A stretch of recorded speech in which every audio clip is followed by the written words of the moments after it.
இந்த யூனிவர்ஸில் 2 மிகப்பெரிய வெயிட் லிஃப்டர்ஸ் இருக்காங்க.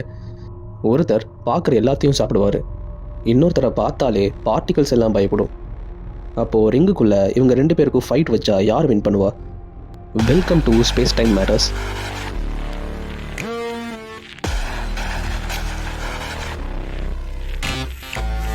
இது black hole versus neutron star. First நான் கன்ஃபியூஷனை கிளியர் பண்ணிடுறேன். பிளாக் ஹோல், நியூட்ரான் ஸ்டார் ரெண்டுமே ஒரு ஸ்டாரோட அழிவிலிருந்து உருவாகக்கூடிய ஒன்று. ஒரு சோலார் மாஸ் அப்படிங்கிறது ஒரு சன்னோடைய மாஸ். அப்போது ஒரு 2 சோலார் மாஸ் அப்படின்னா நம்ம சன் மாதிரியே 2 சன் வச்சோம்னா அதோட மாஸ் தான் 2 சோலார் மாஸ். இப்போது சோலார் மாஸ்னால் என்னென்னு புரிஞ்சிருக்கும். அப்போது 8லேருந்து 25 சோலார் மாஸ் இருக்கக்கூடிய ஒரு ஸ்டார் இருக்குதுன்னு வச்சுக்கோங்க. அந்த ஸ்டாருக்குள்ளே இருக்கிற நியூக்ளியர் ஃபியூயல் தீர்ந்து போகும்போது அந்த ஸ்டார் மொத்தமும் கொலாப்ஸ் ஆகும். இதனால் அந்த ஸ்டார் வெடிக்கிறத தான் சூப்பர் நோவா அப்படின்னு நம்ம சொல்லுவோம்.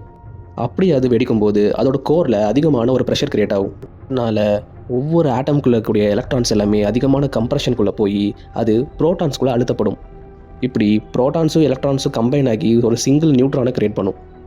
ஸோ இப்போது இந்த கோருக்குள்ளே அதிகப்படியான நியூட்ரான்ஸ் இருக்குது. இந்த அதிகப்படியான நியூட்ரான்ஸ் இருக்கக்கூடிய இந்த ஸ்டாரை தான் நம்ம நியூட்ரான் ஸ்டார்னு சொல்கிறோம். இந்த நியூட்ரான் ஸ்டாரை சுற்றி சூப்பர் நோவா எக்ஸ்ப்ளோஷனை நம்மளால் பார்க்க முடியும். ஓகே, இப்போது இதே மாதிரி 25 சோலார் மாஸை விட அதிகமாக இருக்கக்கூடிய ஒரு ஸ்டார் இருக்குதுன்னு வச்சுக்கோங்க. அந்த ஸ்டாரும் கொலாப்ஸ் ஆகும்போது ஒரு சூப்பர் நோவா எக்ஸ்ப்ளோஷனை க்ரியேட் பண்ணும்.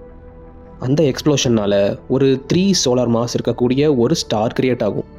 இப்போது இந்த ஸ்டார் தன்னுடைய டிஓவி லிமிட்டை ரீச் பண்ணிடுச்சு.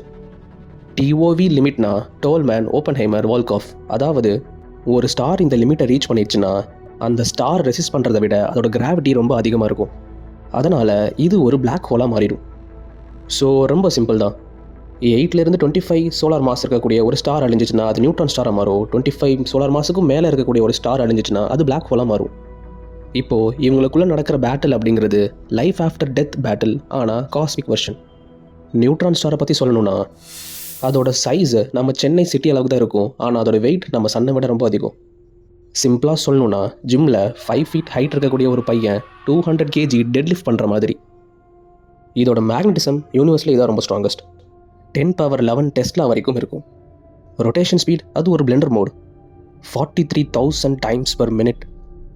சிம்பிளாக சொல்லணுன்னா ஒரு மிக்சர் கிரைண்டர், ஹல்க், அப்புறம் ஃப்ளாஷ் இவங்க எல்லாத்தோட ஃபியூஷன் தான் இந்த நியூட்ரான் ஸ்டார். ஓகே, அடுத்து இப்போ வருது main villain. Black hole shout பண்ணதில்லை, வார்னிங் கொடுத்ததில்லை, ஸ்ட்ரெயிட்டாக சாப்பிடுவான். பிளாக் ஹோல்னா அது ஹோல் இல்லை, அது ஒரு over weight gravity monster. Gravity ரொம்ப ஸ்ட்ராங்.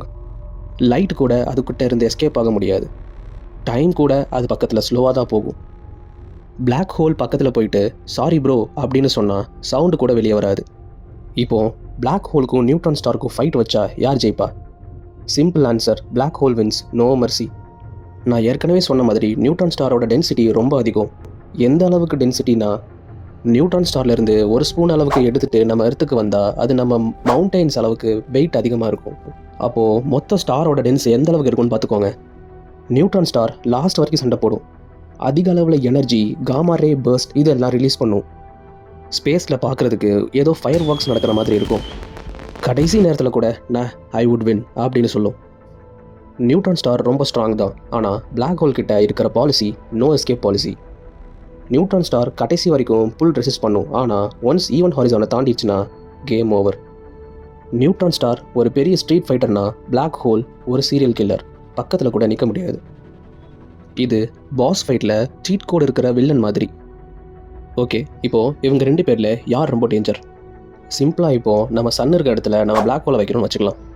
நம்ம சன்னுக்கிட்டேருந்து வர மாதிரி லைட்டு பிளாக் ஹோல் கிட்டேருந்து வராது. ஸோ சன்லைட் இல்லாமல் உயிரினங்கள் எர்த்தில் அழிஞ்சிரும். அதை தாண்டி பிளாக் ஹோலோட கிராவிட்டினால் நம்ம எர்த்துக்கு எந்த ஒரு பாதிப்பும் ஏற்படாது. ஏன்னா எர்த்து நம்ம ஈவன் ஹாரிசானை விட ரொம்ப தள்ளி தான் இருக்கும். ஆனால் இதே நம்ம சன் இருக்க இடத்துல நியூட்ரான் ஸ்டாரை ரீப்ளேஸ் பண்ணால் கதையே வேறு. ஃபர்ஸ்ட்டு சன் அளவுக்கு அதுக்கிட்ட இருந்து நமக்கு லைட் எனர்ஜி வராது. ஏன்னா ஒரு நியூட்ரான் ஸ்டாரோட மொத்த சைஸே அரௌண்ட் 10 kilometers அளவுக்கு தான் இருக்கும். அதோட எக்ஸ்ட்ரீம் மேக்னெட்டிக் வேவ்ஸ்னாலையும் அதுக்கிட்ட இருந்து வரக்கூடிய காமா ரேடியேஷனாலையும் நம்ம எர்த் கண்டிப்பாக அழிஞ்சிரும். வெறும் மேக்னெட்டிக் வேவ்ஸ்னால மட்டுமே அதிகப்படியான டைடல் வேவ்ஸை எர்த்தில் கிரியேட் பண்ண முடியும். ஸோ டேஞ்சரஸ்ன்னு பார்த்தா அது நியூட்ரான் ஸ்டார் தான். ஆனால் நியூட்ரான் ஸ்டாருக்கும் பிளாக் ஹோலுக்கும் ஃபைட் வச்சா வின் பண்ணுறது நம்ம பிளாக் ஹோல் தான். இந்த யூனிவர்ஸ்லேயே ஸ்ட்ராங்கஸ்ட் திங்னா மசில் இல்லை, அது கிராவிட்டி. அண்ட் கிராவிட்டினாலே அது black hole. So next time யாராவது என்கிட்ட ஸ்ட்ரென்த் இருக்குது மசில் இருக்குது அப்படின்னு சொன்னால் ப்ரோ உங்கள்கிட்ட கிராவிட்டி இருக்கா அப்படின்னு கேளுங்க. ஸோ நீங்கள் Black ஹோல் சைடா இல்லை நியூட்ரான் ஸ்டார் சைடான்ட்டு கமெண்ட் பண்ணுங்கள். இந்த வீடியோ உங்களுக்கு பிடிச்சிருந்தா லைக் அண்ட் சப்ஸ்கிரைப் பண்ணுங்கள். ஃப்ரெண்ட்ஸ் அண்ட் ஃபேமிலிக்கு ஷேர் பண்ணுங்கள். தேங்க்யூ.